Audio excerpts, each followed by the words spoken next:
Investment investment investment, जिसे देखिए investment की बात कर रहा है। आप भी इन्वेस्टमेंट करना चाहते हैं लेकिन समझ में नहीं आ रहा कि कहाँ से शुरुआत करें, कैसे शुरुआत करें, किस स्कीम में पैसा लगाएं और शुरू करें तो क्यों शुरू करें। तो इन सब सवालों का जवाब लेके आया हूँ आज की इस वीडियो में। अब शुरू करते हैं। सबसे पहले इन्वेस्टमेंट करें तो क्यों करें। जी हाँ, हर सवाल के लिए पहला सवाल मेरा यही होता है कि क्यों करें।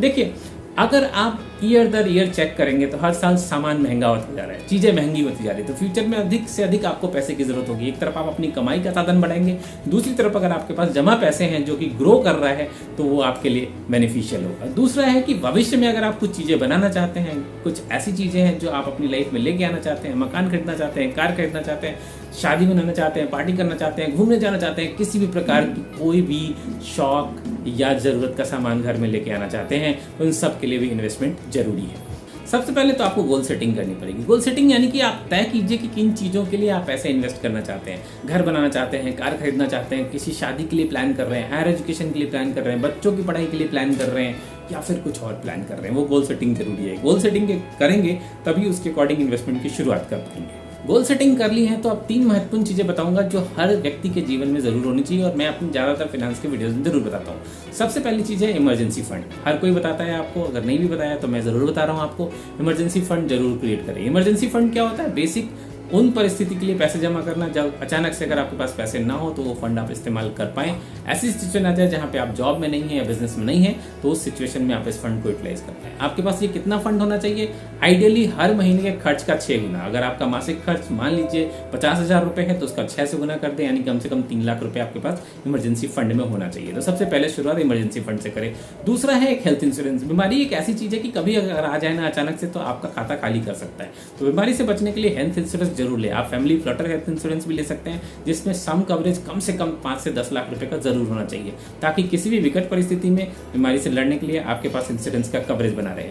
तीसरा इंपॉर्टेंट है लाइफ इंश्योरेंस। लाइफ इंश्योरेंस में भी अगर बात करें तो टर्म इंश्योरेंस। अगर जो व्यक्ति भी अपने घर का कमाई करने वाला सदस्य जिसके भरोसे घर चलता है उसको टर्म इंश्योरेंस जरूर रखना चाहिए। ईश्वर न करे कभी किसी के साथ कुछ आघात हो, लेकिन अगर वैसी परिस्थिति हो जाती है कि अगर व्यक्ति ना रहे तो वैसे कंडीशन में टर्म इंश्योरेंस 1 करोड़, 1.5 करोड़ या 2 करोड़ तक का कवरेज बना के देता है, जो कि फैमिली के लिए वास्तव में जरूरी है। यूजुअली लाइफ इंश्योरेंस या कवरेज कैसा होना चाहिए?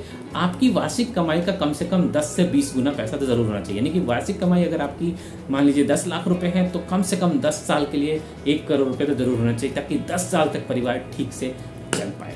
जी हाँ, ये 3 चीजें अगर आपने कर ली हैं तो अब आगे बढ़ते हैं और समझते हैं कि इन्वेस्टमेंट की शुरुआत कब करें। इन्वेस्टमेंट की शुरुआत आज अभी इसी वक्त करें। जी हाँ, कोई बेस्ट टाइम नहीं होता। जितनी जल्दी आप जागृत होंगे उतनी जल्दी आपके पैसे बनने शुरू होंगे, यानी बेस्ट टाइम तो आज ही है। अब कैसे शुरू करें? शुरुआत करने के लिए सबसे पहले बताना चाहूंगा आपको रूल अपनाना चाहिए 50-30-20 का। 50-30-20 बहुत सिंपल सा रूल है। 50% आपके बजट का यानी ओवरऑल पैसे का, इनकम का जरूरी खर्च में जाना चाहिए। 30% पैसा आपके शौक, मौज, ऐश के लिए जाना चाहिए। अब शौक, मौज, ऐश में से वो भी आती हैं चीज़ें जो आप ऐसी एक्स्ट्रा चीज़ें लाते हैं जो बहुत ज़रूरी नहीं है, जिसके बिना जीवन निर्माण हो सकता है, लेकिन आप अपने आप को अपग्रेड करना चाहते हैं। मान लीजिए आपके घर में टेलीविजन है, लेकिन आप अपने आप को अपग्रेड करके बड़ा टेलीविजन लाना चाहते हैं। आपके पास कार है, अपग्रेड करके कार लेके आना चाहते हैं। तो ये सारी चीज़ें अपग्रेड करने के लिए जिसमें आप 30% पैसा लगा सकते हैं और 20% आपको इन्वेस्टमेंट जरूर करना चाहिए। ये 20% दरअसल में सबसे पहला प्लान होना चाहिए।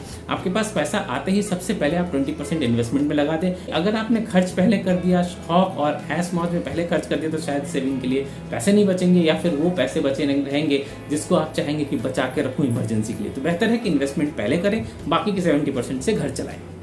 अब बात करते हैं कि इन्वेस्टमेंट शुरू कहाँ से करें। बात होगी कैसे करें, कब करें, कहाँ से शुरू करें, कहाँ इन्वेस्टमेंट सबसे पहले करें। तो सबसे पहले इन्वेस्टमेंट मैं आपको बताना चाहूँगा कि आपको शुरुआत करनी चाहिए बेसिक ऐसी चीज़ों से जो आपको रिस्क भी ना लगे और बेहतर तरीके से आपको इन्वेस्टमेंट की आदत भी दिलाए। सबसे बेहतर तरीका है गोल्ड। गोल्ड हमारे पास सदियों से किया जाने वाला इन्वेस्टमेंट है। घर में भी गोल्ड होगा, आपके परिवार वालों को आपने देखा होगा इन्वेस्टमेंट करते हुए, और आपको भी गोल्ड इन्वेस्ट करना चाहिए। गोल्ड अगर आप ज्वेलरी नहीं खरीदना चाहते हैं, बेहतर तरीका है कि आप पेपर गोल्ड यानी कि डिजिटल गोल्ड में इन्वेस्ट करें। दूसरा तरीका है, गोल्ड के अलावा आप शुरुआत कर सकते हैं लैंड प्रॉपर्टी से। अगर ज़्यादा पैसा है आपके पास इन्वेस्ट करने के लिए, नहीं है ज़्यादा पैसा, तो आप इन्वेस्ट कर सकते हैं SIP के थ्रू, छोटे छोटे SIP करके, छोटे छोटे RD करके। अगर थोड़ा उससे ज़्यादा पैसा है इन्वेस्टमेंट करने के लिए तो आप एफडी से शुरुआत कर सकते हैं। यानी गोल्ड, आरडी और एफडी फर्स्ट शुरुआत होनी चाहिए। इससे ज़्यादा पैसे अगर आपके पास है तो आप एसआईपी म्यूचुअल फंड्स में कर सकते हैं, या फिर शेयर मार्केट में इन्वेस्टमेंट कर सकते हैं, या फिर आप लैंड प्रॉपर्टी में भी इन्वेस्ट कर सकते हैं। ये सारे इन्वेस्टमेंट से आप अपनी शुरुआत कर सकते हैं जहाँ पे आपका पैसा ग्रो हो सकता है। लेकिन ध्यान रखिए, जब कभी भी इन्वेस्टमेंट करते हैं तो इन्वेस्टमेंट करने से पहले परिस्थिति को जरूर समझ लें, मार्केट को जरूर समझ लें, कंडीशंस को जरूर समझ लें, रेट ऑफ इंटरेस्ट क्या मिल रहा है उसको जरूर समझें, रिस्क एपेटाइट क्या है उसको जरूर समझ लें। और इन सब के लिए ज़रूरत है तो आप मेंटर की सलाह जरूर लें, एक प्रोफेशनल की सलाह जरूर लें। जी हाँ, उम्मीद करता हूँ ये वीडियो आपको हेल्प करेगा आपके इन्वेस्टमेंट की बेहतर प्लानिंग के लिए। मिलता हूँ ऐसे ही बेहतरीन वीडियो में एक बार फिर से, तब तक के लिए आपको नमस्कार।